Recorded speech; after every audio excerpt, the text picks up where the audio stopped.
Hello all, and thank you for watching.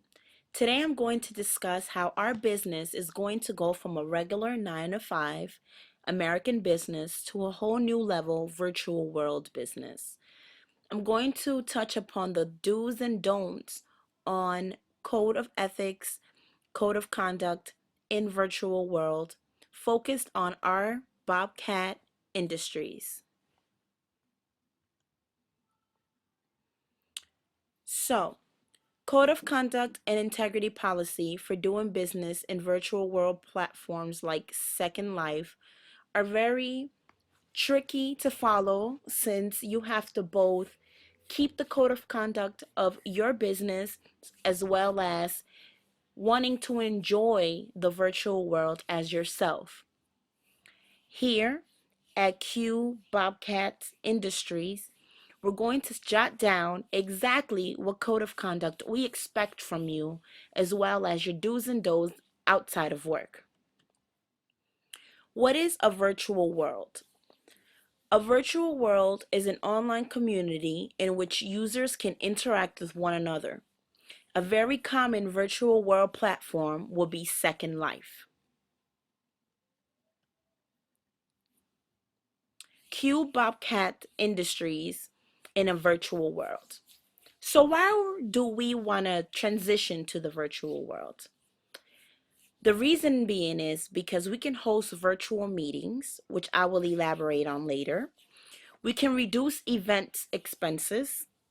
We can definitely meet outside of the 9 to 5 working hours, especially since most of our clients and stockholders don't live in the same Eastern time frame that we do. It will be a convenience from working at home, and it would definitely increase the retention at meetings.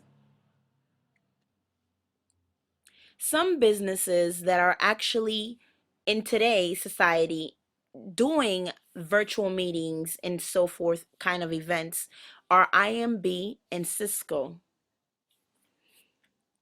IMB has been using Second Life for years now. Second Life is a virtual world. IMB create virtual events where many of their employees attend throughout the world. This is an ideal move for IMB since 70% of their employees are outside of the USA. So, for Q Bobcat Industries, what code of conduct are we going to follow as we move to the Second Life virtual world new platform? A code of conduct is a set of rules outlined from the responsibility of or proper practices of an individual at work. The won't do's. Dress code. Wear improper clothing in the virtual world. Bully or harass coworkers. Sexual relationships at work, improper touching, groping, usage of drugs or alcohol. If you look in your manual, you'll see these are won't do's already in our everyday life here at work. However, just because we're moving on to a virtual world doesn't mean that these code of conducts go out of the window. We expect the same code of conducts that we implement here in our facility into Second Life, Second World. But the can-dos. The can-dos are also amazing because as we implement them here, we can implement them in our second world, our virtual world. You can network with coworkers. You can attend different virtual events. You can take breaks. You can work outside of business hours. And like I said, the big plus, you can always work from home. What do we mean by network with coworkers? At an event, if you need to go in a virtual world from one event to another, you can actually go with your coworker to the second event. This is very convenient in a virtual world since we plan to have different events at different times or even at the same time in virtual worlds.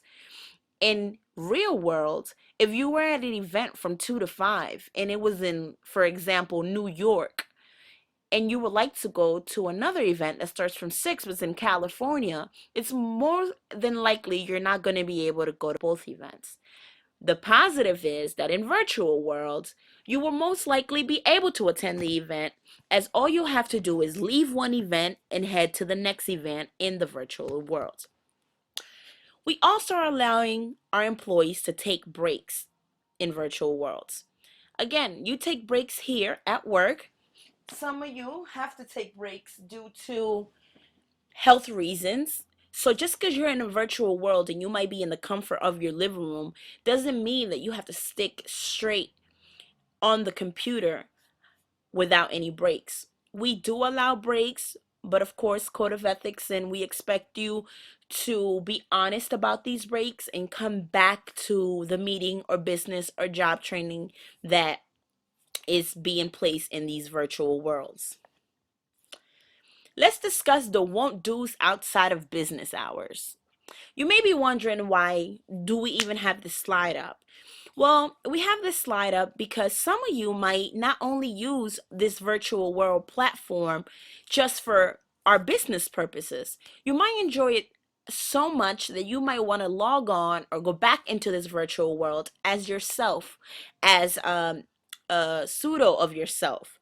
So we want to just make sure that you understand what we don't want from you, even when you're not in our business hours.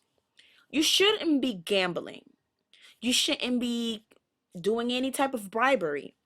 You shouldn't share any Q Bobcat Industries intellectual property with anyone in your virtual world.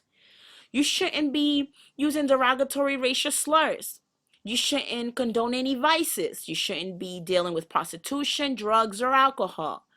And you should represent the company in a proper way, never in a derogatory manner.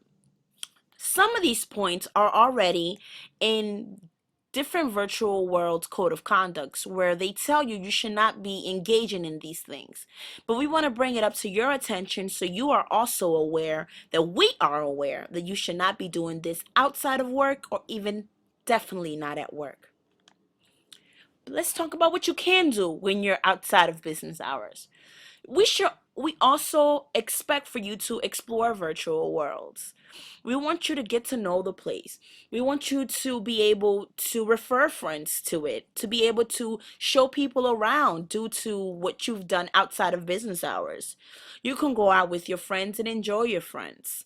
You should definitely network with clients or prospective business partners.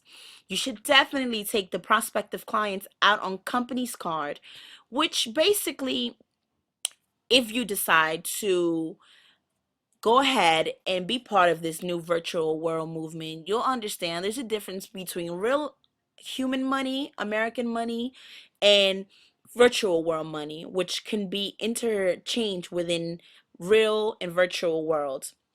If for more information, you can go to any virtual world platform that you're interested in and read more about that. Now let's discuss what can go wrong.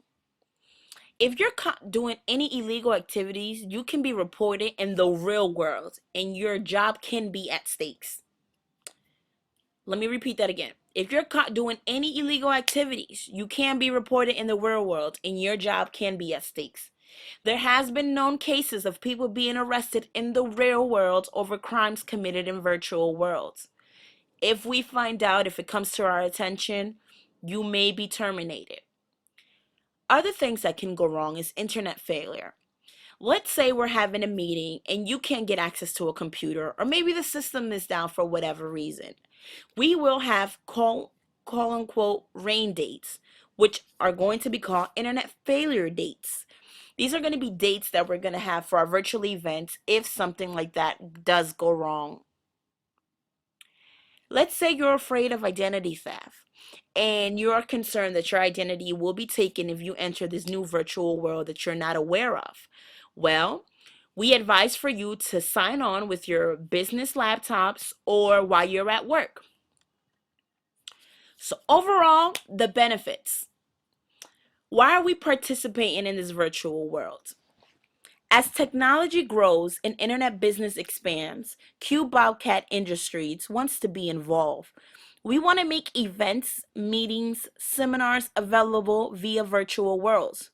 If in years to come businesses evolve to operating solely in virtual worlds, we will already have experience and knowledge of this online platform. In addition, when our company grows globally and future stockholders would like to attend an event but can't because of distance, having the option of virtual events will be a plus for them. If you have any questions or feedback, please feel free to contact me via email or virtual world.